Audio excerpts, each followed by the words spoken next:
Hello everyone, today I'm going to be showing you how to use fondant molds for cake decorating. So if you would like to know how to use them, then keep on watching. You're going to need some fondant mixed with tylose powder, and tylose powder helps keep the fondant nice and firm and makes it more usable when pushing it into a mold. So you're going to need some fondant mixed with tylose powder, a range of tools including a paintbrush. You're going to need some icing sugar or cornstarch and some of your favourite molds. You're also going to need a large paintbrush for dusting and a rolling pin. So to start off, I lightly dusted my mold with some icing sugar and then I pushed the fondant into the mold.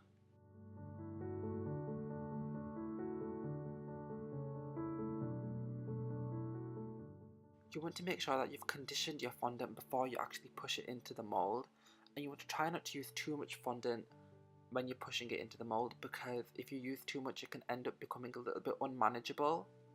Here you can see I am spreading the fondant all over the mold, making sure it gets into every corner. Then to truly help me achieve the detail of the mold into the fondant, I used a rolling pin and rolled it over the fondant while it is in the mold. I did that for a few seconds and then I used a sharp knife to remove the fondant from the top of the mold. I then used my finger to push all of the edges into the mold, and this really helps it neaten it up and make it look less messy. Then I tipped it upside down and flicked the fondant out and pulled it all out. Two of the flicks from the mold didn't end up showing on the fondant, which is fine because I was going to chop them off anyway, but if you were going to include them in, make sure you use a paintbrush and try and get them out without using your fingers because it can end up breaking them.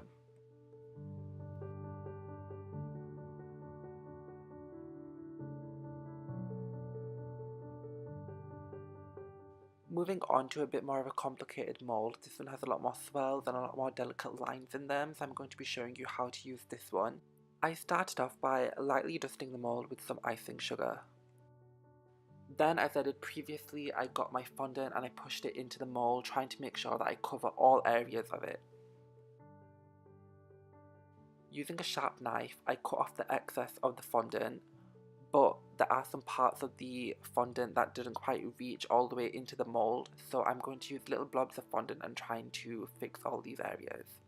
Then, using a paintbrush, I flipped the mold upside down and pulled the fondant out with the paintbrush, trying to be delicate. Mixing the fondant with tylose powder is quite important because if it wasn't mixed, it wouldn't really hold up as well as it is doing now.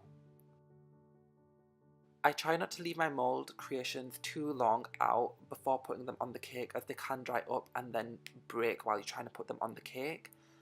So here is my finished product. I hope you guys really enjoyed this video. I will be doing a tutorial on the entire cake, so look out for that.